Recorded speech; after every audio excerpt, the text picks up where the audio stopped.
Dan kita mulai setelah Bapak Ibu ya.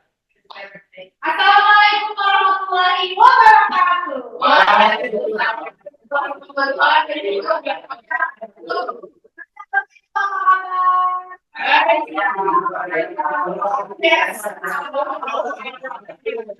Berkreasi semua ya siang ini ya. Baik, sebelumnya terima kasih sudah hadir pada kegiatan siang hari ini di aksi nyata menyebarkan pemahaman dan penerapan pengalaman budaya positif.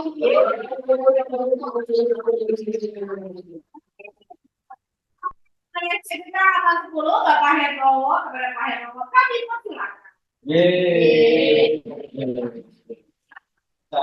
Baik Bapak Ibu, selamat siang semua. Assalamualaikum warahmatullahi wabarakatuh. Waalaikumsalam. Ibu, terima kasih banyak atas kehadirannya yang kami hormati Bapak Ibu guru semua. Terima kasih sudah menyempatkan waktunya di siang hari ini untuk menghadiri aksi nyata dari pengalaman saya sebagai calon guru penggerak angkatan 10 berdasarkan dari pelatihan-pelatihan yang telah saya laksanakan kemarin-kemarinnya. Baik, sebelum mulai Bapak Ibu kita berdoa dulu agar pelaksanaan aksi nyata ini lancar dan dapat memberkahi Bapak Ibu semua. Berdoa untuk berjalan masing-masing, berdoa dipersilakan. Berdoa selesai. Baik, Bapak Ibu, apa kabar hari ini? Baik. Kalau di guru penggerak itu biasanya kita punya jargon Bapak Ibu. Nah, ada 3 kata dengan 3 gaya Bapak Ibu. Jadi jargonnya itu sangat mengilhami kita sebagai guru penggerak karena dari kata dasar bergerak Bapak Ibu. Nah, jadi kata dasarnya atau kata-katanya adalah yang pertama guru ya, oke. Nah, ini Pak Jun udah tahu nih Pak Jun nih. Arsir. Ya, baik. Jadi kata pertama adalah ada kata-kata tergerak. Kalau tergerak berarti harus tangannya diletakkan dalam dada, Bapak Ibu. Tergerak. Selanjutnya kita harus bergerak. Nah, kalau bergerak, baru yang ketiga adalah menggerakkan. Jadi kalau misalnya kita bilang guru penggerak, bergerak. Jadi kita kompak ya. Oke, 1, 2, 3. Guru penggerak,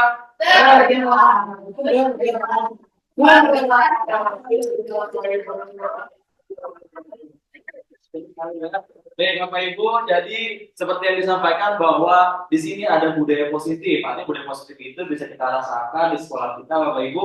Apalagi setiap hari kita berinteraksi dengan anak-anak kita Bapak Ibu ya. Oke, kita melihat bagaimana mereka bersekolah, bagaimana mereka bertumbuh kembang seperti itu. Jadi di sini saya akan mencoba mendesimasikan budaya positif yang telah saya pelajari pada saat pembelajaran program guru penggerak. Baik Bapak Ibu, selanjutnya di sini yang akan saya sampaikan Bapak Ibu ada 8 item yang akan saya coba berikan informasi kepada Bapak Ibu semua. Yang pertama adalah perubahan paradigma belajar yang telah kita alami di sekolah kita, yaitu kurikulum Merdeka.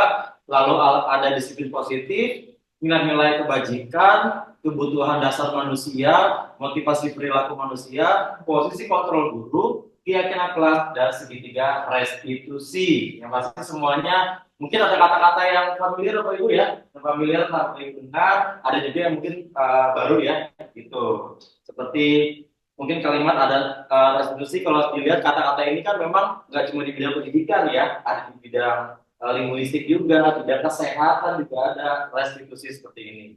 Ya, baik Bapak Ibu langsung saja. Jadi memang di perkembangan zaman pendidikan bahwa sekarang banyak sekali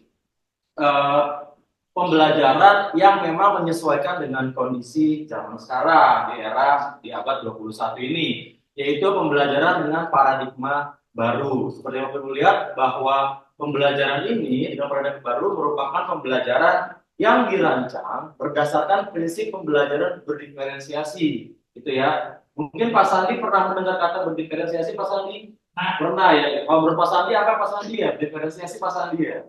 Kalau menurut saya berdiferensiasi itu kayak misalkan kita menempatkan siswa itu sesuai dengan kebutuhannya, Iya. minat bakat. Oke, tepuk tangan Mas Adi dong.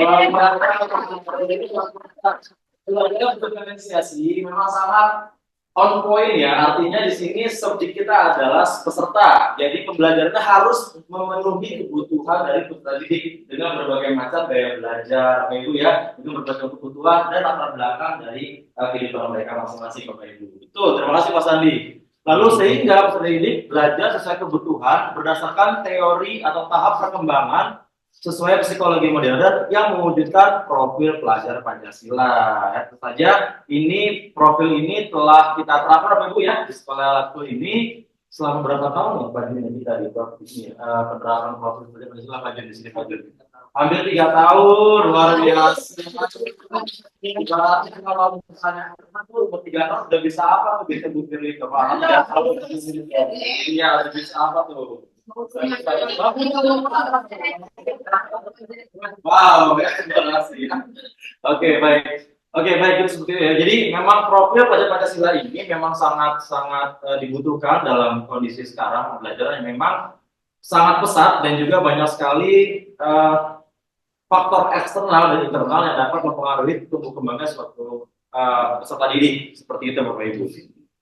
Jadi kalau kita lihat lagi Bapak Ibu, di sini ada 6 dimensi dari profil pelajar Pancasila. Mungkin Pak Andri boleh membacakan Pak Andri dari yang ke atas Pak Andri untuk profil pelajar Pancasila yang pertama. Yang pertama ada yang berwarna ungu Pak Andri. Berkebinekaan global. Oke, itu adalah yang pertama ya Pak Andri. Tapi sebelumnya mungkin itu yang kedua dulu kali ya. Yang pertama di sebelah kiri yang agak kecil, saya dibantu oleh Pak Adit mungkin ya. Yang ini yang berwarna kuning Pak Adit, agak kecil Pak Adit. Warna kecil. Iya. Takwa kepada Tuhan yang Maha Esa. Oke, beriman, bertakwa kepada Tuhan yang Maha Esa dan berakhlak yang mulia. Betul. Itu artinya pertama kali kita lakukan ya, karena memang kita merupakan pribadi yang beragama, memiliki akhlak ya, artinya bisa dipupuk mulai sejak dini. Apalagi pada saat SMA ini, kita biasa di sekolah di school ini bisa menerapkan kegiatan yang meningkatkan akhlak dari peserta didik. Betul, terima kasih Pak Andri, Pak Adit. Selanjutnya tadi berkebinekaan global, mungkin ada tanggapan dari Pak Mustafa. Kalau berkebinekaan global itu seperti apa Pak Mustafa untuk berkebinekaan global itu? Seperti Indonesia pasti berbeda ya. Ya betul Pak. Setiap bangsa memiliki budaya. Iya, terima kasih. Tepuk tangan Pak Mustafa. Hari Pak Mustafa. Jadi memang pola dari gestur anak-anak memang harus sesuai dengan ciri khas dari Indonesia sendiri. Itu budaya ketimuran ya Bapak Ibu ya. Jadi memang harus seperti mereka pada saat bersekolah harus menggunakan seragam yang rapi, menerapkan kedisiplinan seperti itu. Terima kasih Pak Mustafa. Selanjutnya yang berwarna apa nih? Saya agak merah ini ya. Oke, mandiri ya. Mungkin Bu Coy boleh menurut pandangan Bu Coy, siswa yang mempunyai karakter profil pada Pancasila yang mempunyai berkarakter mandiri seperti apa Bu Coy? Mandiri. Artinya siswa itu bisa belajar dari manapun. Mandiri tidak harus menunggu dari guru, harus materi dari guru saja, tapi mereka bisa ambil pelajaran dari berbagai hal di kehidupan mereka. Oke, tepuk tangan untuk ya. Mandiri betul sekali. Jadi mereka bisa mempelajari tentang kehidupan, mempelajari tentang pelajaran kehidupan, pelajaran ikhlas dari mana saja. Karena sekali lagi pengalaman adalah pendidikan atau pengalaman adalah eksperimen pengalaman adalah guru yang sangat baik bagi pribadinya seperti itu. Karena setiap orang pasti punya pengalaman yang berbeda-beda seperti itu. Baik, selanjutnya berwarna hijau mungkin Pak Juniarto boleh menyampaikan Pak Jun kalau misalnya siswa yang bermasalah krisis ini kira-kira seperti apa ya Pak Jun? Hijau. Oh hijau, oh iya, saya agak tahu pun ya. Hijau ya, hijau silakan Pak Jun. Bermasalah krisis Pak Jun. Mereka tahu apa yang mereka lakukan dengan ada alasannya, jadi nggak main disuruh lakuin aja. Oke, tepuk tangan Pak Jun. Mereka tidak hanya ibaratnya hanya membuka mulut saya Pak Jun ya, pada kasih makan apa, mereka harus mikir ini makan apa ini ya. Nah, gitu Pak Jun ya. Jadi harus tahu yang ditambahkan apa. Oh, ternyata di mereka mau makan adalah makanan yang bergizi Pak Jun. Nah, jadi benar-benar diolah dimakan oleh mereka. Terima kasih Pak Jun. Selanjutnya mungkin Bu Dwi Palupi.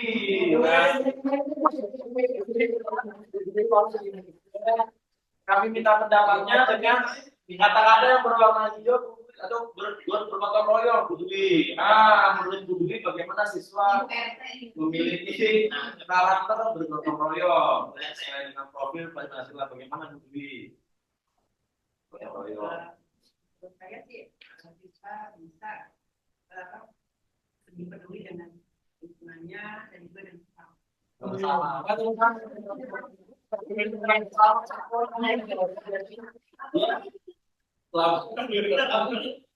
Ya, jadi mereka artinya tidak ansos ya Bu Dwi ya, itu makhluk sosial yang bisa membuat karya dengan bersama-sama yang membantu teman yang sedang berusaha. Terakhir mungkin dari Bu Leni, boleh yang berwarna orange, Bu Leni, kreatif Bu Leni. Kira-kira seperti apa Bu Leni kalau siswa yang memiliki sifat atau karakter kreatif Bu Leni? Bisa menciptakan sesuatu yang baru, yang inovasi, yang mungkin dari yang sebelumnya yang udah ada, tapi menciptakan hal yang baru. Jadi hukuman yang baru dari. Oke. Baik. Mereka bisa mengembangkan ya Bu Leni, ada kemampuan yang ada Bu Leni ya. Oke, menciptakan sesuatu yang baru. Ya, ini adalah pembelajaran paradigma baru yang memang kita tekankan di saat ini. Kenapa? Karena memang sesuai dengan kodrat zaman mereka, zaman milenial, Gen apa namanya sekarang ya? Gen Z. Nah, Gen Z, betul Bapak Ibu. Baik, kita lanjutkan Bapak Ibu. Iya. Ya, Gen Z ya Gen Z. Baik, Bapak Ibu, sekarang disiplin positif. Nah, ini adalah materi yang menurut saya sih cukup bagus ya Bapak Ibu. Kenapa? Karena di sini ada dua kata-kata yang sangat baik, ada disiplin, ada positif. Jadi disiplin itu berasal dari kata disiplina, artinya belajar. Disiplin mengacu pada disiplin diri yang memiliki tanggung jawab terhadap apa yang dilakukannya berdasarkan nilai yang diyakini. Nah, ini bukan nilai mata pelajaran Bapak Ibu ya, tapi nilai kehidupan ada di dalam diri siswa. Disiplin positif merupakan salah satu cara penerapan disiplin yang bertujuan untuk menumbuhkan kesadaran serta memberdayakan peserta didik tanpa imbalan penghargaan. Mungkin di sini yang memang kita harus tekankan Bapak Ibu ya. Jadi tanpa imbalan penghargaan. Mungkin kalau misalnya zaman sekarang kita ingatnya adalah guru adalah pahlawan tanpa tanda jasa. Seorang guru. Nah sekarang siswa harus punya mindset seperti itu. Artinya dia bisa melakukan suatu improvement yang tidak hanya diiming-imingi oleh penghargaan saja, tapi harus dari dalam diri dia sendiri biar menghasilkan suatu reward, self reward buat dia. Dan juga tidak boleh ada ancaman dan juga hukum. Sebagai pendidik, tujuan kita adalah menciptakan pendidik yang memiliki disiplin diri sehingga mereka berperilaku mengacu kepada nilai-nilai kebajikan, universal, dan memiliki motivasi intrinsik dalam perubahan perilaku ke arah yang lebih baik. Sepertinya sekolah kita di Laku Tercinta sudah menerapkan Bapak Ibu ya, di sini positif ya, sudah Bapak Ibu ya. Oke, seperti ini kita mulai dari pagi hari, anak-anak biasanya masuk dalam sekolah, biasanya menerapkan salam, senyum, sapa gitu ya Pak Sandi ya gitu. Mungkin kalau misalnya Bapak Ibu dalam kelas, mungkin di kelasnya Bu Hera, kalau misalnya anak-anak pas lagi Bu Hera masuk kelas, biasanya apa mereka lakukan Bu Hera? Kalau anak-anak biasanya emang ternyata di kelas ini udah siap sekali belajar ekonomi dengan Bu Hera gitu. Ya, menyapa dulu. Oh, menyapa dulu ya. Berarti sudah dalam usia dengan alat perangkatnya masing-masing. Oke. Tepuk tangan buat Bu Hera. Kita biar fokus Bapak Ibu ya, jadi yang pertimbangan nanti ya. Ya. Baik Bapak Ibu. Selanjutnya setelah ini, ya ini adalah nilai yang tadinya nilai mata pelajaran, tapi nilai kebajikan yang dapat diterapkan kepada anak-anak. Tentunya yang pertama adalah profil pelajar Pancasila. Ini memang kita ingin sekali anak-anak mempunyai karakter sesuai dengan profil Pancasila. Tetapi ada juga teori dari Ibo Primary Years Program (PYP), yaitu tentang nilai-nilai yang dapat dimasukkan ke dalam anak-anak. Seperti apa? Seperti toleransi, rasa hormat, integritas, mandiri, menghargai, antusias, empati, keingintahuan, kreativitas, kerjasama, percaya dan komitmen. Memang lengkap banget ya. Ini kalau misalnya kita semua di siswa, jadinya super student kayaknya ya. Kalau seperti ada semua ya, seperti itu. Ada juga teori dari keterampilan hidup atau life skill, yaitu dapat dipercaya, lurus hati, pendengar yang aktif, tidak merendahkan orang lain, dan memberikan yang terbaik dari ya, seperti itu. Jadi ini adalah sebenarnya impian kita Bapak Ibu ya, biar anak-anak bisa memiliki nilai-nilai yang ada dalam dirinya seperti ini, Bapak Ibu. Nah, selanjutnya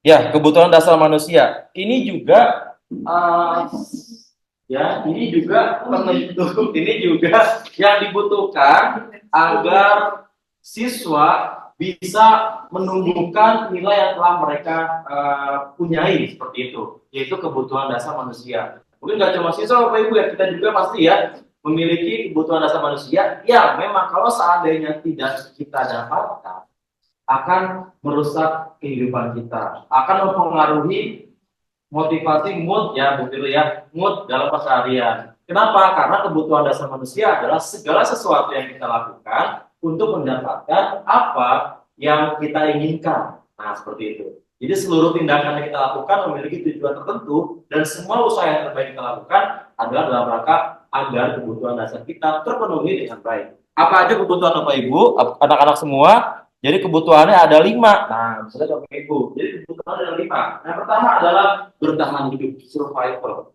Ya, bukan kita ke gunung atau ke hutan, ya enggak makan apa namanya? Oh, di hutan enggak apa biasanya ya. Ya, ini tumbuhan gitu ya, ya. Tumbuhan ya bocah ya. Iya. Apa ada yang beli?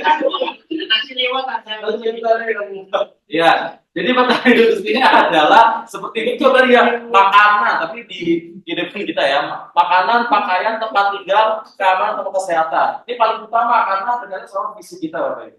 Seperti itu. Jadi kalau misalnya tidak terpenuhi, mungkin kita bisa ya gimana Pak Jun? Hak asasi paling utama. Iya betul, hak utama. Utama Pak Jun. Asasi manusia yang pertama bertahan hidup, gitu ya. Oke, bertahan hidup. Oh iya betul ya. Survival ya. Ya,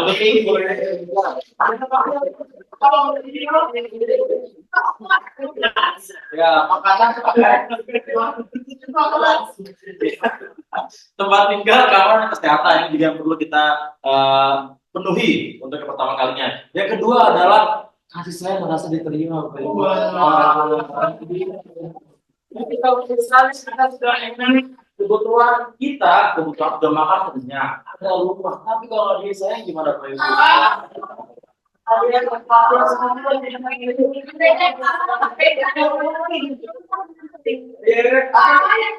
Iya.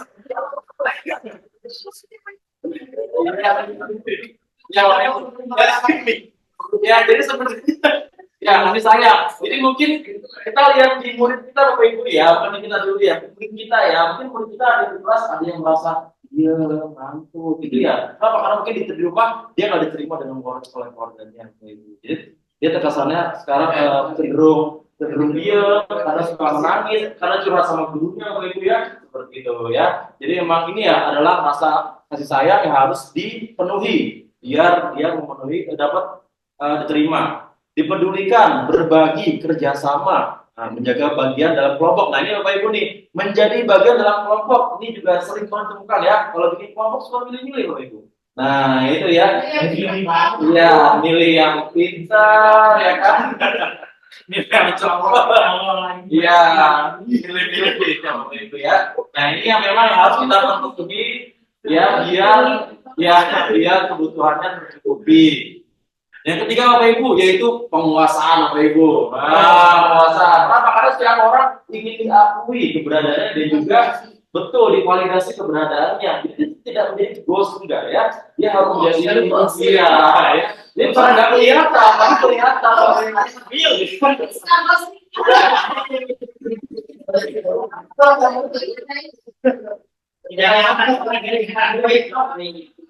Iya, Bapak Ibu. Ya, jadi penguasaan itu ya, penguasaan adalah harga diri dan keinginan untuk dianggap Bapak Ibu. Nah, itu misalnya kita kalau misalnya merasakan kerjaan, kalau kita dianggap, pasti kita diakui dong, ada kita kan gitu. Kalau kita kerja, udah capek, kerja di tempat Bapak Ibu. Anak-anak yang misalnya udah kerja, tapi nggak dimasukin sama kelompoknya, pasti kan dia ini banget yang merasa kita seperti itu Bapak Ibu ya.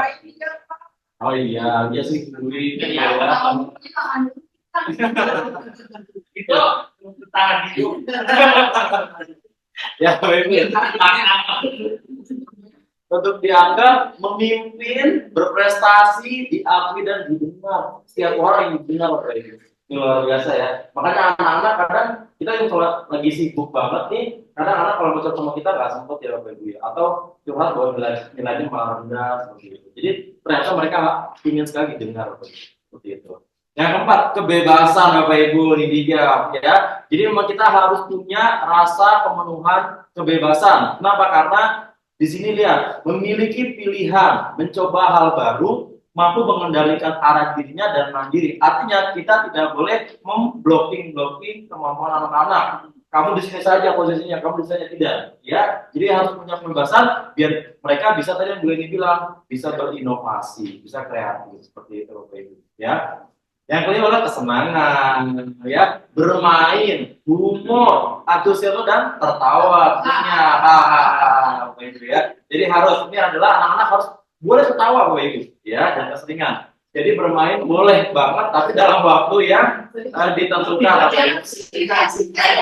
Oh, jadi ini seperti reminder bagi kita Bapak Ibu ya. Nah, reminder kita ya, kalau misalnya kita ternyata ada yang kurang, nah kita harus sebagai orang yang sosial harus bisa melihat nih kalau ada temennya yang kurang bagian apa kita ya, kurang kasih sayang ya, jika diberikan oleh yang pas ya Bapak Ibu ya. Kita lanjut Bapak Ibu. Aduh, ini apa ini ya? Oke, lanjutnya adalah Apalagi butuh minum harus kasih sayang. Jadi, itu ada sering kalau makan boleh ya. Iya, baik, Bapak lanjut ya. Jadi kita lanjut aja biar nggak terlalu lama ya. Insya Allah jam 9 selesai. Alhamdulillah. Ya. Baik, Bapak Ibu. Selanjutnya adalah motivasi perilaku manusia. Jadi ternyata dari 5 kebutuhan tadi ada faktor-faktor atau motivasi yang dapat mempengaruhinya. Seperti dalam diri tadi, intrinsik. Berarti dia dalam dirinya seperti kurang dihargai, merasa dirinya kurang bermanfaat, merasa dirinya kurang. Itu dari motivasi intrinsik Bapak Ibu. Kalau insecure, nah betul, introvert, betul, biasanya muncul dari dalam dirinya Bapak Ibu. Itu namanya intrinsik, gitu. Kalau ekstrinsik berarti dipengaruhi oleh faktor luar, itu Bu ya. Nah, seperti untuk menghindari ketidaknyamanan atau hukuman, untuk mendapatkan imbalan. Jadi bisa ada murid yang memang guru-guru suka sering banget berkomunikasi gitu kan. Nah, itu kan memang sering ya tidak mendapatkan imbalan. Kalau intrinsik berarti untuk menjadi orang yang mereka inginkan dan menghargai diri sendiri dengan nilai yang mereka percaya Bapak Ibu. Jadi ini faktor yang dapat mempengaruhi 5 kebutuhan dari manusia Bapak Ibu. Oke, masih banyak Bapak Ibu. Nah, selanjutnya adalah teori kontrol Bapak Ibu. Jadi teori kontrol ini lebih mengarahkan kepada kita sebagai pengajar Bapak Ibu. karena kita di kelas kita sebagai orang yang terdepan yang bisa membawakan ritme pembelajaran Bapak Ibu. Nah, ternyata tanpa disadari, kadang kita dalam suasana yang tidak nyaman, kita bisa mengontrol atau tidak suka terhadap anak-anak yang lagi berkegiatan atau lagi belajar Bapak Ibu.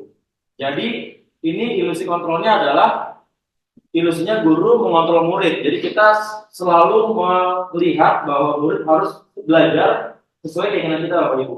Harus, padahal mereka punya kebutuhan masing-masing, punya ciri khas masing-masing Bapak Ibu. Seperti itu. Lalu yang kedua, ilusi bahwa orang dewasa berhak memaksa. Nah ini, jadi kalau misalnya ada murid terkadang ya, Bu Joy ya, suka komplain nilai ke kita, tapi ternyata tidak beralasan kan. Nah, jadi kita berhak untuk melakukan statement ya sesuai dengan keputusan kita gitu. Tapi terkadang kita melakukan hal tersebut tanpa beralasan Bapak Ibu. Nah ini ilusinya.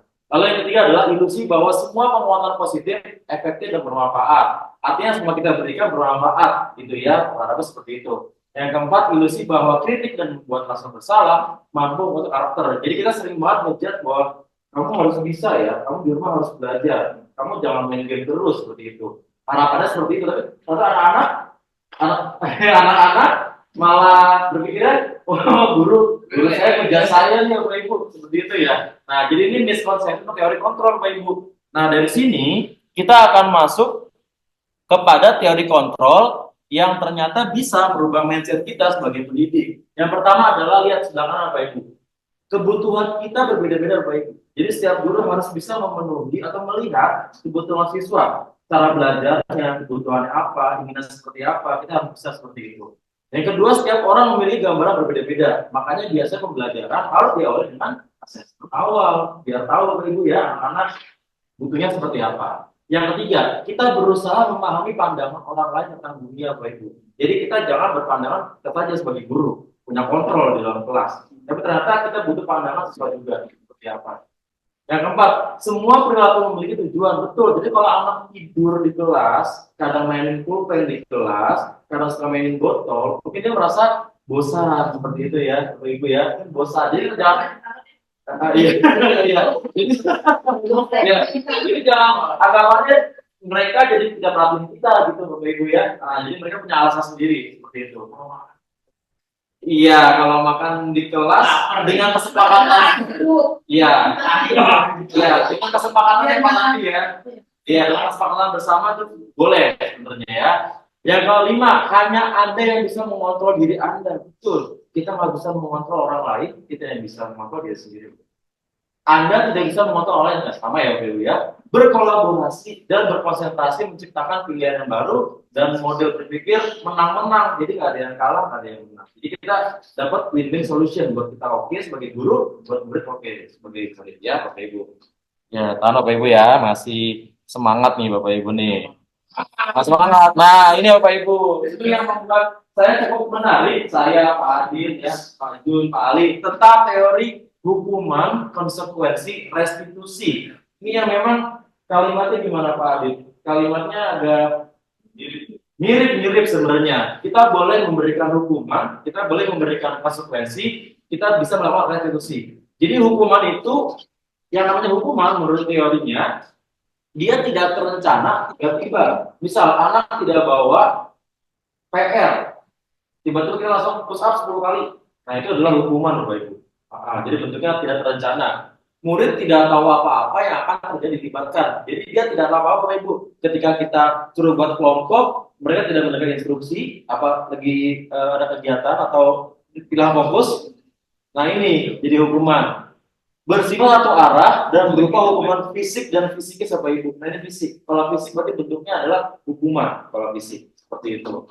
Nah, konsekuensi. Kalau konsekuensi berarti terencana, disepakati sesuai peraturan Bapak Ibu. Betul. Iya. Contohnya gimana Pak Sandi? Kalau Pak Sandi gimana Pak? Kalau konsekuensi. Kalau di awal misalkan hari ini kita tidak menggunakan handphone, mungkin yang masukkan ke dalam kelas. Tapi jika ada di kelas yang main handphone, berarti dia tidak tidak komitmen di awal. Ya. Jadi itu disebut dengan komitmen. Iya, betul Mas Andi. Tepuk tangan Mas Andi dong. Luar biasa. artinya terencana, pas dia merencanakan nih belajar hari ini dia menggunakan handphone seperti itu Bapak Ibu ya. Nah, murid tetap dibuat tidak nyaman Bapak Ibu, artinya dia tetap tidak mau atau tidak ada niat melakukan itu. Jadi kalau pas dibilang nggak boleh main handphone taruh di dalam tas, ya udah kita harus membuat dia tidak mencoba-coba untuk mengambil handphonenya seperti itu ya. Itu ada kontrol. Yang berikutnya adalah sikap guru selalu memonitor Bapak Ibu. Nah ini bentuk dari kekuatan guru yang memonitor murid. Yang ketiga, restitusi. Proses menciptakan kondisi bagi murid untuk memperbaiki kesalahan Bapak Ibu. Jadi ketika kita melakukan murid melakukan kesalahan, kita harus melakukan restitusi agar bisa menemukan solusinya. Lalu proses kolaboratif yang mengajarkan murid untuk mencari solusi sendiri, Bapak Ibu. Jadi kalau misalnya awal Pak Jun namanya Pak Jun teknik ini Pak Jun ya, teknik coaching ya Pak Jun ya. Ya, teknik coaching. Jadi bisa menemukan masalah sendiri. Nah, di sini Bapak Ibu saya punya studi kasus. Kita coba mengkategorikan apakah ini hukuman atau konsekuensi atau sanksi Bapak Ibu. Ya, baik Bapak Ibu. Coba kita bareng-bareng Bapak Ibu ya.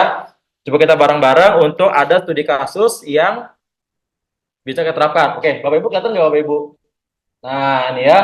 Di sini ada penugasan, ada studi kasus yang memang kita bisa menentukan apakah dia hukuman atau sanksi konsekuensi. Sebenarnya kami ini Pak Dit ya, kalimat sanksi ini mirip-mirip hukuman sebenarnya sih kalimatnya ya, cuma tidak apa-apa ya. Iya, baik Bapak Ibu. Yang pertama, mencatat 100 kali di dalam buku kalimat saya tidak akan terlambat karena terlambat sekolah. Kira-kira itu hukuman atau konsekuensi Bapak Ibu? Oke, kita cek jawabannya. Apakah itu hukuman? Kita lihat jawabannya adalah konsekuensi. Ternyata Bapak Ibu itu karena konsekuensi terlambat Bapak Ibu ya. Itu contoh aja kali ya. Latihan Bapak Ibu. Oke, yang kedua. Yang kedua Bapak Ibu, lari mengelilingi lapangan basket 2 kali karena terlambat dari sekolah Bapak Ibu. Oke, ini sudah pasti jawabannya hukuman ya, karena bentuknya fisik Bapak Ibu ya. Oke, yang ketiga Bapak Ibu, membersihkan coretan yang dibuatnya di meja tulis. Maka Bapak Ibu konsekuensi kita cek ya. Bapak konsekuensi kita lihat jawabannya konsekuensi, betul. Keren ya. Buat informasi Bapak Ibu, kalau soal pengaruh juga salah. Kemarin juga salah kayaknya. Ya, yang keempat Bapak Ibu, murid diminta untuk push up 15 kali karena tidak menggunakan masker sekolah. Gimana? Gimana Pak Andri? Ayo Pak Andri, gimana hukuman? Oke, kita cek ya, karena fisik ya. Jawabannya hukuman. Betul. Bapak Ibu, baca dan soal lagi. Menggantikan kertas tugas teman yang telah dicoret-coret. Konsekuensi. Gimana ini? Ayo. Sanksi konsekuensi. Gimana Pak Ibu konsekuensi? Oke, konsekuensi. Betul. Lanjut Pak Ibu, masih lagi. Berjemur di lapangan basket pukul 12 siang karena mengobrol dengan teman. Sudah jelas jawabannya hukuman. Ya, karena fisik ya. Ya, jadi ini adalah pengalaman kita yang tadi.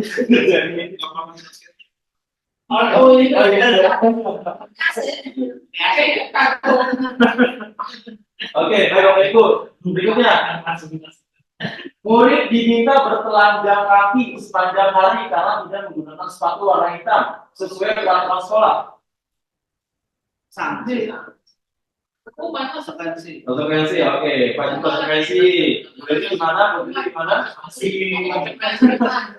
Hukuman ya. Konsekuensi. Oke.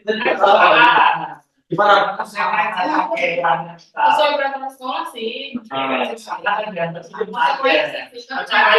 Hukumannya. Tapi fisik ya? Iya.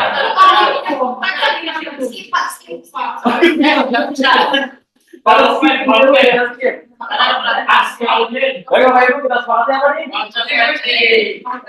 Gimana Pak Jun? Konsekuensi Pak Jun. Kita cek ya. Jawabannya adalah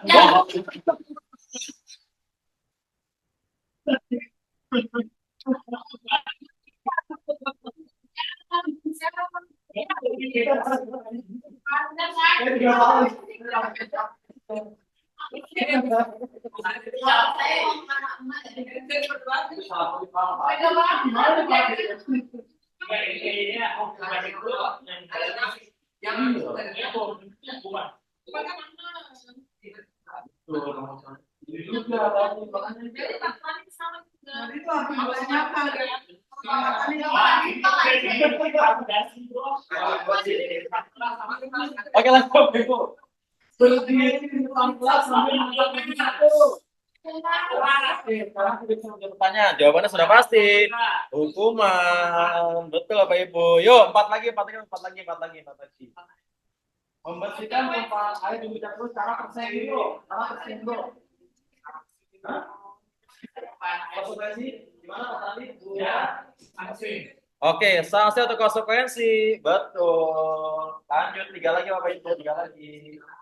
Kehilangan 10 menit jam istirahat untuk mengerjakan tugas karena terlambat datang dan tertinggal pelajaran selama 10 menit. Yo, cerita Bapak Ibu. Iya. Yo, sih. Kamu mau ya? Ayo,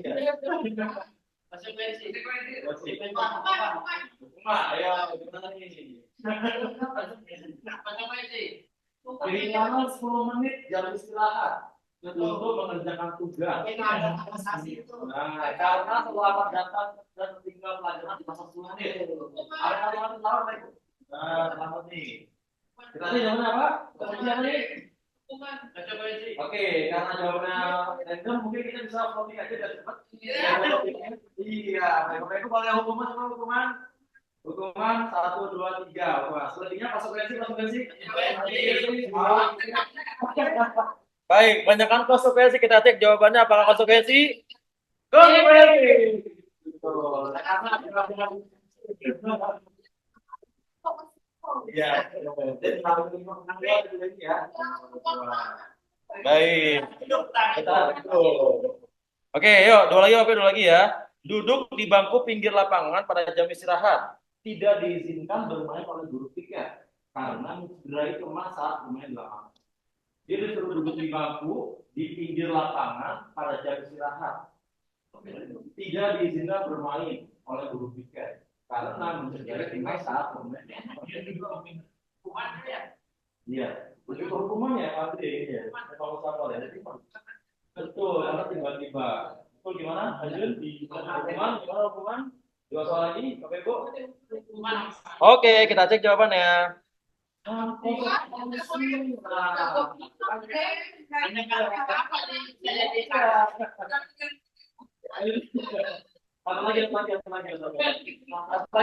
Lagi. Ini yang pertama tuh valid ya Pak. Terlambat hadir di pembelajaran dari 15 menit dan diminta untuk tinggal 15 menit sesudah kelas selesai untuk membahas ketertinggalan pembelajaran. Sudah pasti? Oke, sudah pasti konsekuensi. Tepuk tangan kalau kira-kira. Iya, masih banyak nanti nggak usah Bapak Ibu. Ya, masih banyak Bapak Ibu ya. Lagi. Sampai besok Bapak Ibu ya. Jadi emang ya, enggak. Bapak Ibu, itu adalah konsekuensi dan juga hukuman Bapak Ibu ya. Jadi ternyata memang yang namanya hukuman itu memang lebih ke arah visi Bapak Ibu ya. Visi gitu ya, berlari, push up seperti itu. Konsekuensi sudah terencana. Baik, selanjutnya Bapak Ibu. Ya, jadi ini yang mau saya sharing ke teman-teman semua Bapak Ibu adalah contoh penerapan 5 posisi kontrol guru. Nah, ini yang membuat saya tertarik pribadi. Kenapa? Karena kita di sini akan bertindak sesuai dengan kejadian yang ada. Nah, kalau kita lihat kasusnya adalah siswa tidak memakai atribut lengkap saat upacara bendera. Kalau kita sebagai penghukum, maka dia akan hormat pada bendera selama 1 jam. Jadi kalau dia sebagai penghukum langsung on the spot, ya. Lalu kedua, membuat merasa bersalah. Kalimatnya adalah berapa kali Bapak mau memberitahu kamu selalu saja mengecewakan Bapak. Artinya menimbulkan kesan traumatik karena tersebut, karena dia melontarkan kata-kata yang dapat membuat anak sebagai bersalah banget gitu ya. Jadi apa ya bersalah banget? Guilty. Guilty banget ya, guilty. Terus teman, kalau sebagai teman maka guru akan berkata seperti ini, ayo dong ikuti aturan sekolah. Tolong bantu bapak ya sekali ini. Ya sudah, tidak apa-apa lain kali. Jangan sampai berbuat lagi ya. Ini adalah kontrol sebagai teman. Seperti ya, sebagai teman. Lalu yang keempat, pemantau. Kamu sudah melanggar peraturan sekolah. Kamu tahu konsekuensinya. Setelah upacara, kamu beli atributnya, operasi dan jangan diulangi lagi. Seperti itu. Yang kelima adalah manajer. Apakah kamu tahu kesalahanmu? Kira-kira bagaimana kamu memperbaiki kesalahanmu? Nah, Bapak Ibu. Jadi memang pemantau sama manajer ini ada sedikit berbeda ya, Bapak Ibu ya. Kelihatannya ya. Iya, pemantau lebih ke supervisor boleh ini betul. Pemantau. Kalau supervisor kalau di ekonomi gimana Bu ya?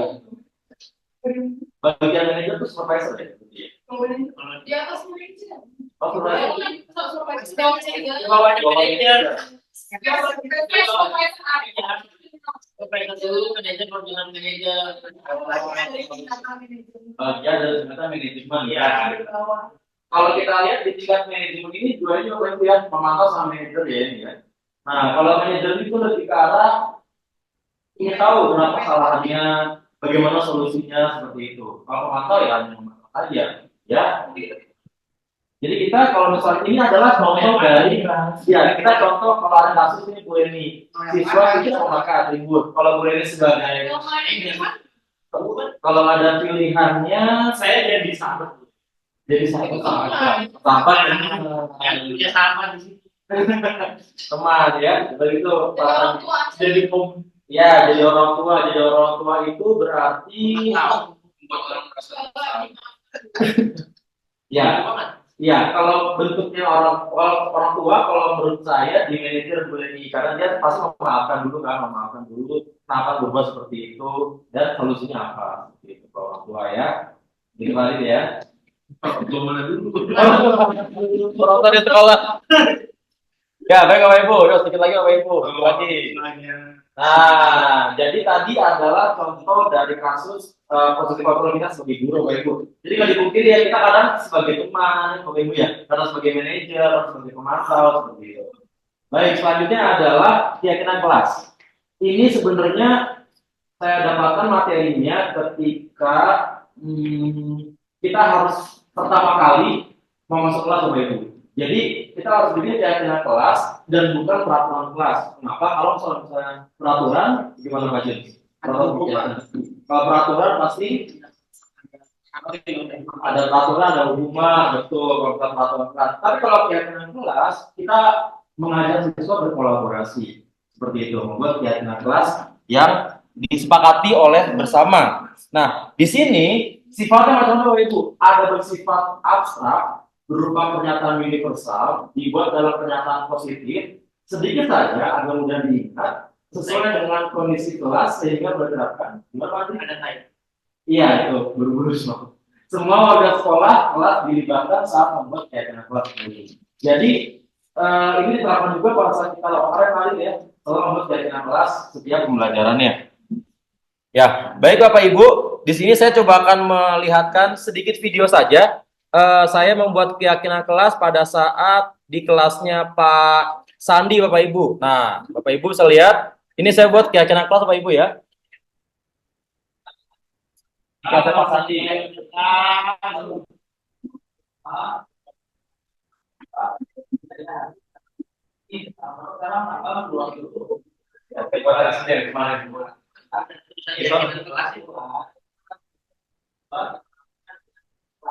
Apa itu keyakinan kelas? Keyakinan kelas adalah kalau kalian pernah dengar peraturan benar apa?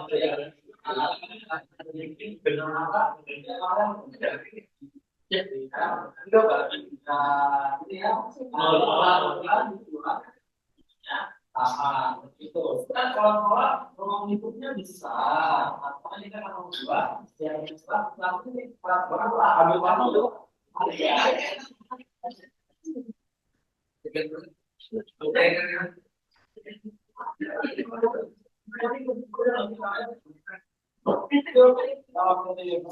Ya, Bapak Ibu di sini saya menggunakan sticky notes biar setiap anak menuliskan keyakinan kelas mereka.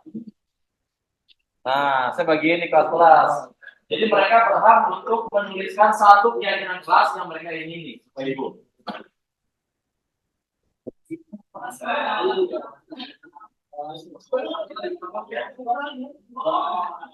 Tapi kita semua ini, saudara. Oh iya. Ada media tuh, Ibu. Agak. Ya.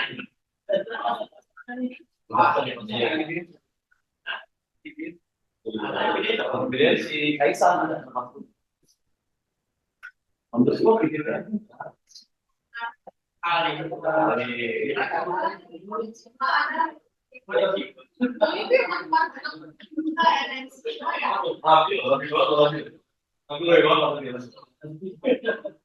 Sawi.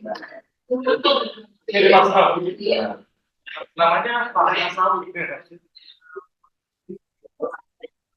Ya, itu Bapak Ibu ya. Nah, selanjutnya mereka ini Bapak Ibu, mereka ke depan Bapak Ibu. Nah, dengan gagahnya mereka ke depan Bapak Ibu.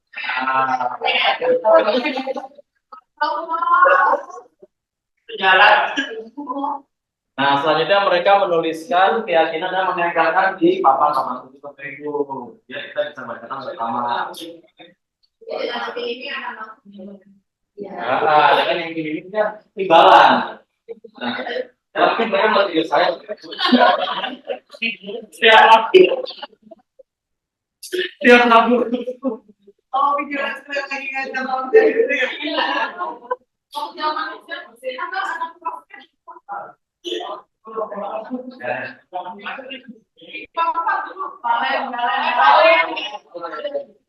Ini apa kelasnya? Ayo Ibu ya. Jadi setelah ini saya langsung menyimpulkan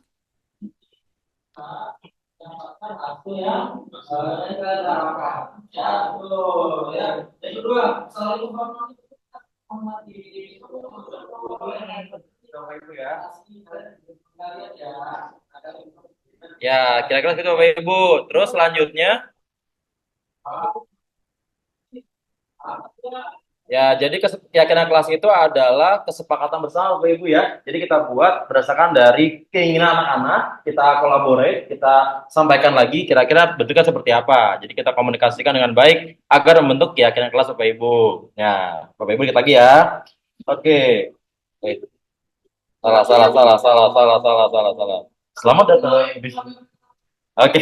Nah, selanjutnya Bapak Ibu terakhir adalah segitiga restitusi. Ini sebenarnya suatu teori atau metode yang dapat dilakukan agar kita dapat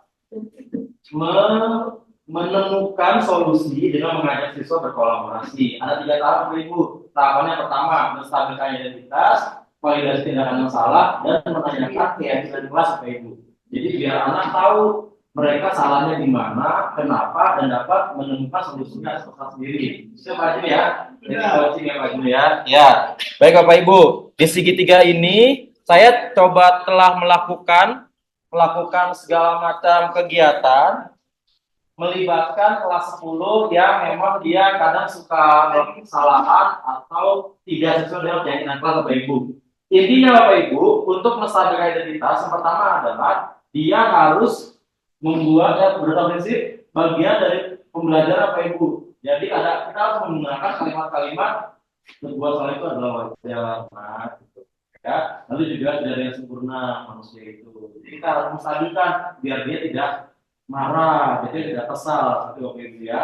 Kamu berhak merasa begitu, gitu ya, kita namanya menstabilkan identitas. Selanjutnya adalah memvalidasi tindakan yang salah. Misalnya dia selalu dapat berapa di sekolah, berarti dia pasti punya alasannya ya, gitu ya Pak Jun ya, punya alasannya. Terus dia macet, misalnya kita tahu ya bahwa tindakannya itu ya mungkin dia macet orang Bekasi. Dan yang ketiga adalah Bapak Ibu menanyakan keyakinan. Jadi Bapak Ibu, kalau anak merasa bersalah, terus dia tahu tindakannya salah, kita balikan ke keyakinan kelas yang kita buat tadi Bapak Ibu. Biar mereka sadar bahwa oh iya tindakan dia salah. tidak sesuai dengan keyakinan kelas. Gitu ya Bu Coy ya. Iya. Iya, Bapak Ibu. Ya, Bapak Ibu, saya sudah membuat ini juga video juga tentang aplikasinya Bapak Ibu dalam pembelajaran dan juga di kelas. Saya sudah melakukan rekaman Bapak Ibu terhadap anak yang bermasalah Bapak Ibu. Nah, ini adalah contoh kasus pertama Bapak Ibu. Jadi ada anak namanya Chelsea Bapak Ibu. Yang kalian ikut play off ya maksudnya. Ya, Chelsea tidak rela tugasnya diprotek oleh temannya. Dia geram dan tidak bisa mengendalikan emosinya nih. Nah, sekarang bagaimana segitiga berada di sini berlangsung atau terlaksana? Kira-kira begini videonya, Bapak Ibu. Thank you.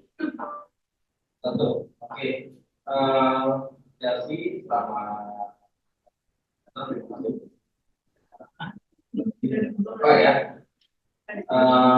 Dia ada di Chelsea pas dan kamu ada di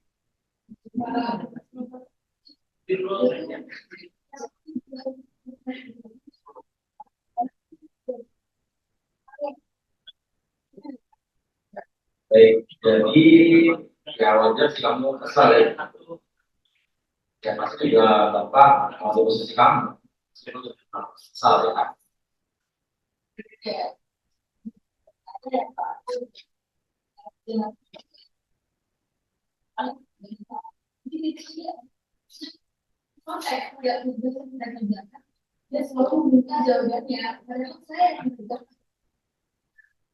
Kalau berposisi Chelsea itu pasti akan sama ya. Tapi ya, terus apa yang kamu terdepan setelah itu?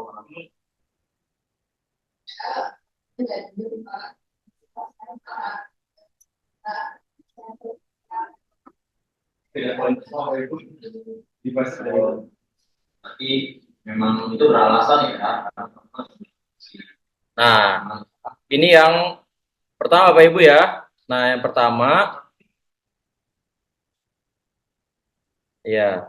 Yang kedua adalah kasusnya gini Bapak Ibu. Yang kedua adalah nah, ini yang kedua Bapak Ibu. Algi kerap hadir terlambat yang menyebabkan dia ketinggalan banyak pelajaran Bapak Ibu. Nah, jadi bagaimana kita membuat segitiga restitusinya Bapak Ibu ya? Oke, kira-kira seperti Bapak Ibu kegiatannya. Algi, terima kasih sudah hadir ya. Pak, oke, sebelum mulai, coba jawab dulu sendiri ya.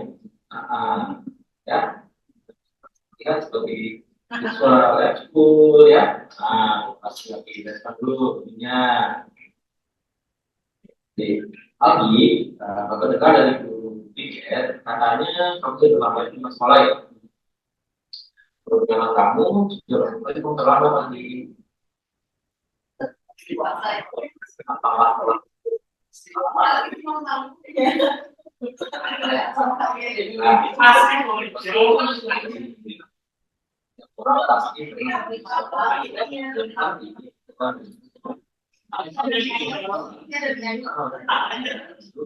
Dia belum mampu bertanding. Ya, kebetulan makasih ya. Kampus sudah lagi ya. Nah, gitu Bapak Ibu ya. Dia terlambat Bapak Ibu. Oke, ini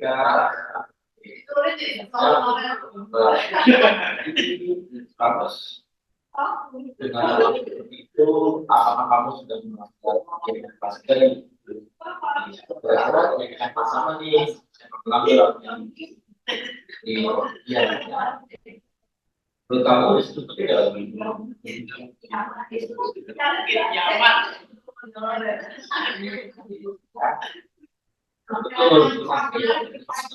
masih bisa kamu lebih dewasa.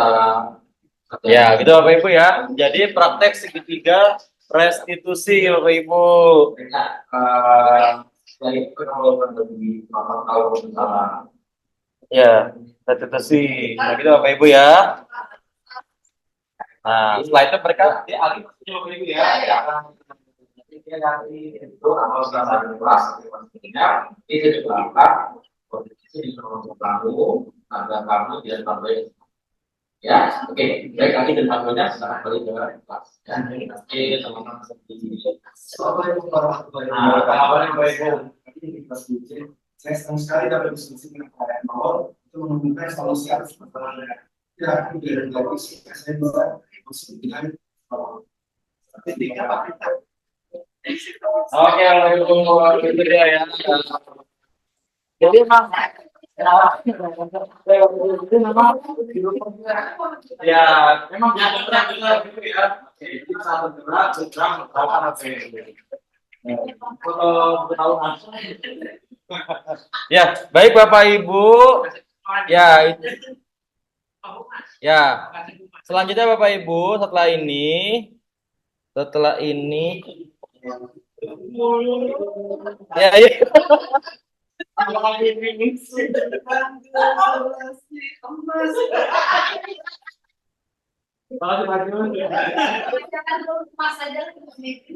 Ya, baik Bapak Ibu. Bapak Ibu.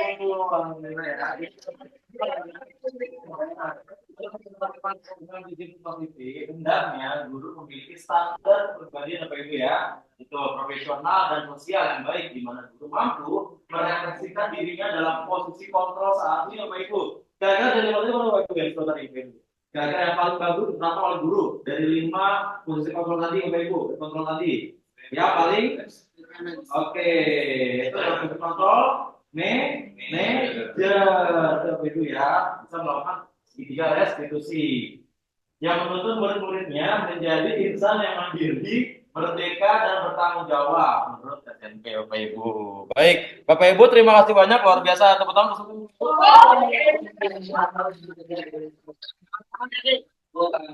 Mudah-mudahan pembahasan ini bisa membuat kita menjadi guru benar Bapak Ibu ya. Oke, Bapak Ibu. Guru adalah bergabung. Oke, itu yang salah ya. Oke, moto guru Bapak Ibu. Terima kasih banyak. Saya akhiri. Wassalamualaikum warahmatullahi wabarakatuh.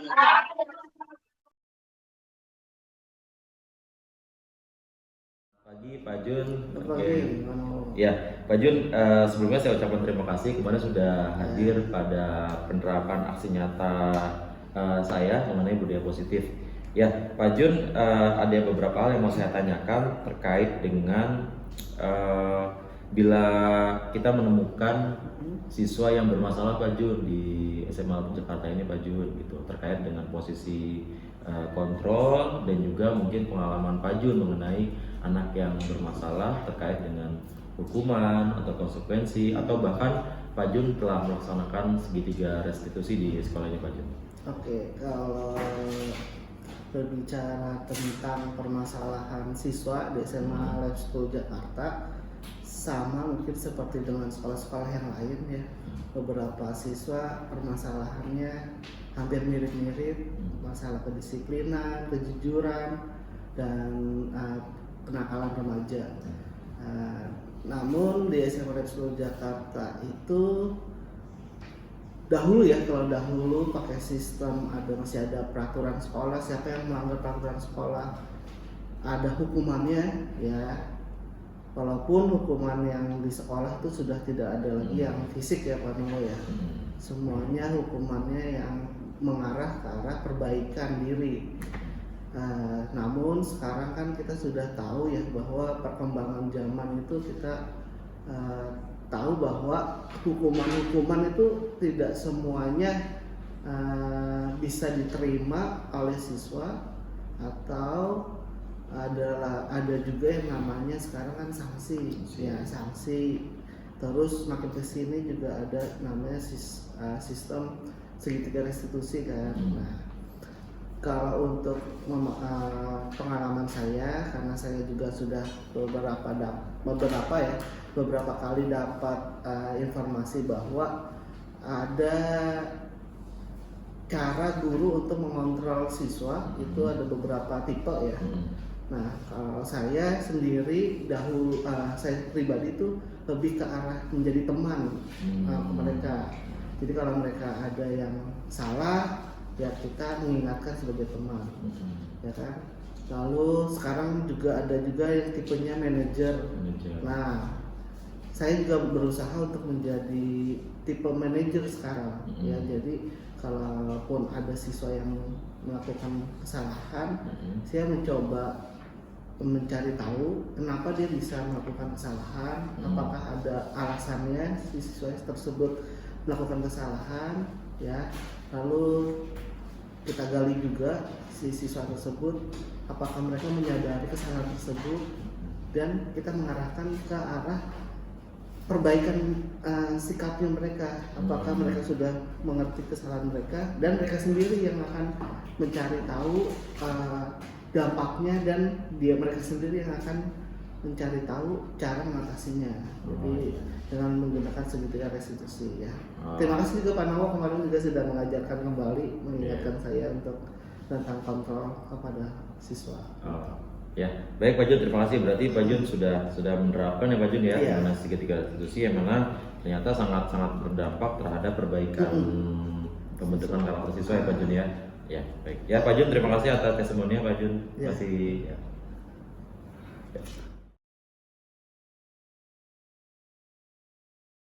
Waalaikumsalam. Baik, selamat pagi semuanya kelas 10A. Oke, kembali lagi di pelajaran Bapak, pelajaran kimia ya. Hari ini hari Senin. Tanggal berapa sekarang? Tanggal 27 Mei 2024 ya. Oke, baik, sebelum mulai kita akan coba untuk membuat yang namanya keyakinan kelas. Apa itu keyakinan kelas? Keyakinan kelas adalah kalau kalian pernah dengar peraturan sekolah, pernah dengar ya? Nah, seperti kalian hari ini menggunakan apa? Ya, kalian menggunakan dasi, ya, menggunakan ikat pinggang, gitu ya. Nah, jadi peraturan dibuat agar semuanya sama seperti itu. Kan kalau sekolah ruang lingkupnya besar. Nah, sekarang kita akan membuat keyakinan kelas di kelas ini nih, kelas 10A. Adigara.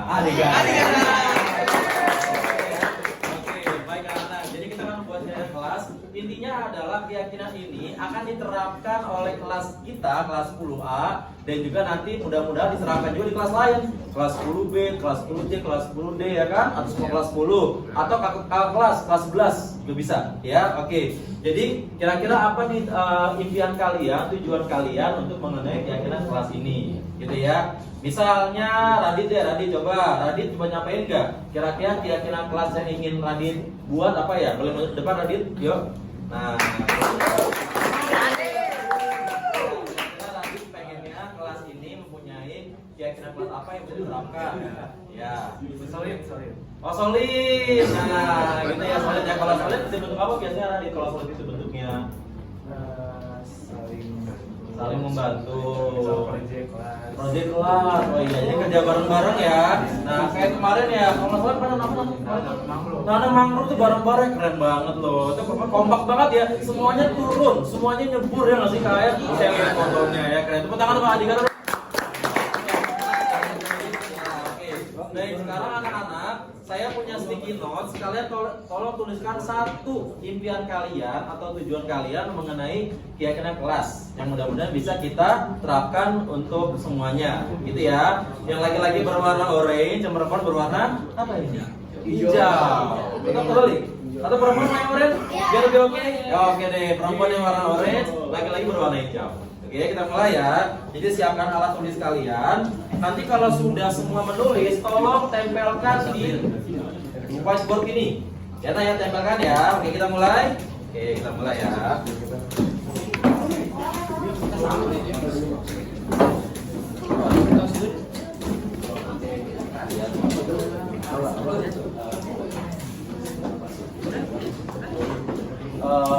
Kaisar.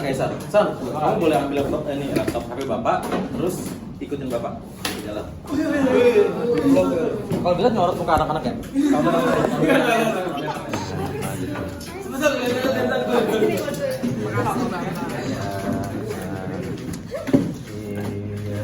Sendirian aja nih ini. Ini? Oh iya, ini warna hijau ya. Oke, laki-laki warna hijau. Apa? Gitu sih. Terus? Makasih Pak. Iya, aduh, ini anak-anak baik loh, luar biasa. Semua pakai dasi ya? Wah, ini sekolah berarti nih, pas banget ini. Makasih Pak. Iya, makasih ya Pak. Ini ada yang masih main game, astaga. Kreatif banget ya. Oke. Dasinya mana dasinya nih? Oh, ada dasinya ya. Oh, dasinya ada. Oke. Ya, terima kasih Mas ya. Makasih Pak. Sendiri kali sendiri nih. Iya, ada yang nemenin. Gak ada tuh. Oke, waduh, ambil nih. Gibran binatang mana nih? Asik. Ya, baik lagi Santri Sa. Ya, Sa. Nah, kasih nyalakan ya. Ring. Balikin lagi. Ya. Boleh. Harapan buat kelas Adigara aja. Misalnya Adigara kelasnya misalnya membantu teman, terus datang tepat waktu gitu ya. Baik, silakan ditulis satu saja harapan. Satu aja harapannya. Ya udah nggak apa-apa. Seru banget sih Bang. Berarti 5 boleh nambah kelas lain.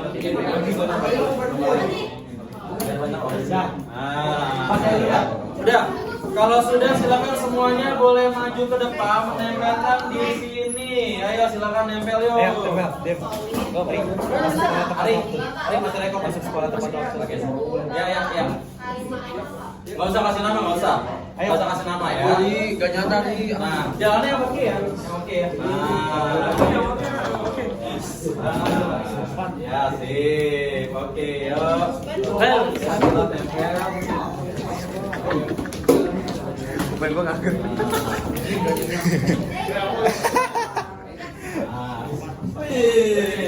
Kenapa jadi pan? Ya.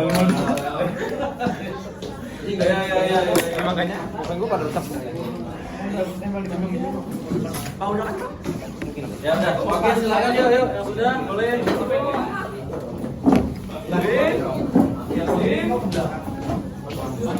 Udah balikin makan dulu. Oh ini di tapi gitu. Ya oke, ya silakan ya bergantian.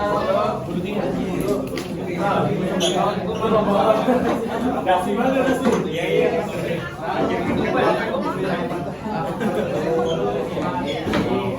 Kalau project Adigara paling oke. Terima kasih pilih Adigara. Kalau project kali ini tadi baca. Saya pilih paling milih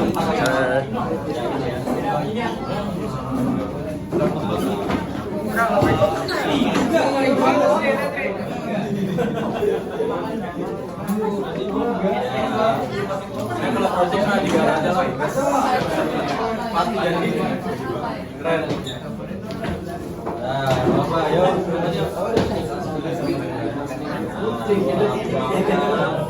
kemarin dia siapa tas ya kemarin dia siapa kemarin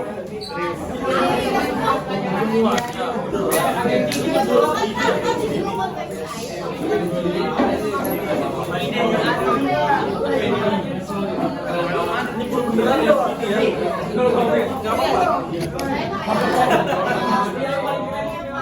pasir ya. Oh ada. Beneran.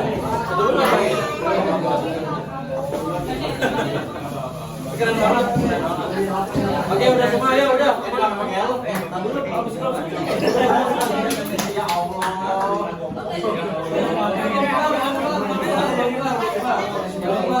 Yuk, ini yuk. Oh,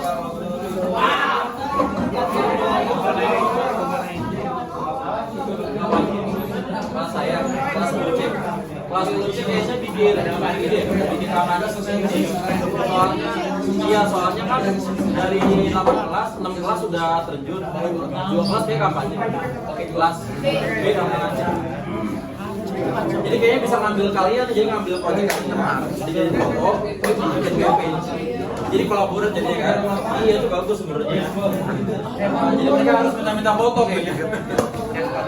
Udah kita mulai yuk kita mulai lagi yuk nggak lama-lama udah jam 9 nih yuk lama lagi kulit babi fel udah oke masalah ya baik itu boleh ya baik anak yuk Gibran yuk closing ya baik anak yuk Ya, oke ya. Ya, rehat. Ya, closing. Ya, mulai lagi yuk. Ya, mulai lagi.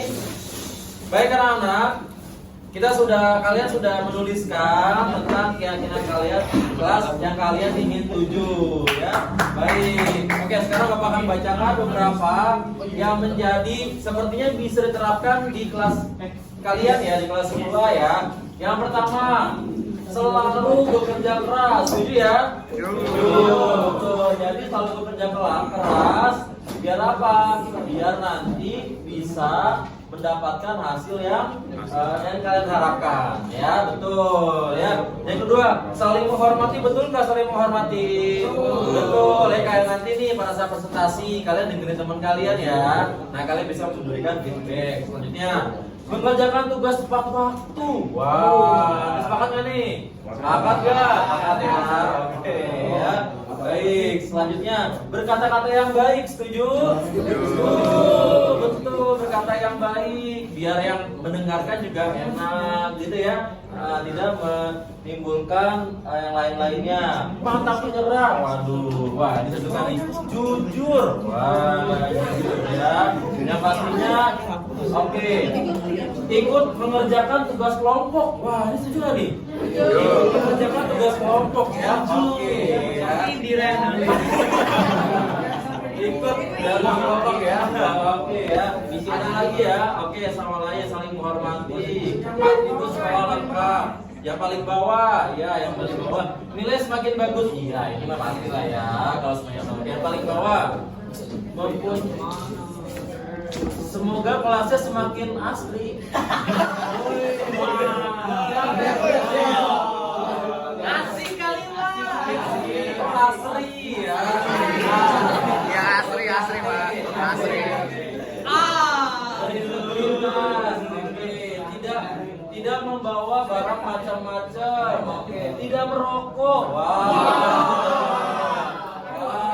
Ya, seperti itu. Baik, anak-anak, sepertinya kalian sudah menuliskan keyakinan kelas yang pasti semuanya bisa kita terapkan ya dalam kehidupan kita di kelas dan juga nanti kan masih kelas 10 nih kalian nih, kan semester depan kelas 11 ya. Nah, jadi bisa menularkan ke adik kelas ya. Baik, selanjutnya kalian harus mengisi surat keyakinan kelas biar nanti menjadi bukti bahwa kalian telah mentaati keyakinan kelas ini. Ya, ini boleh saya edarkan saja kali ya, biar kalian nulisnya bisa bergantian, betul ya, gitu ya. Oke, baik, itu saja anak-anak kelas 10A. Terima kasih banyak. Mudah-mudahan keyakinan kelas ini bisa disepakati bersama dan menjadi budaya positif di kelas kita, di sekolah kita. Amin. Amin. Baik anak-anak, Bapak akhiri. Wassalamualaikum warahmatullahi wabarakatuh.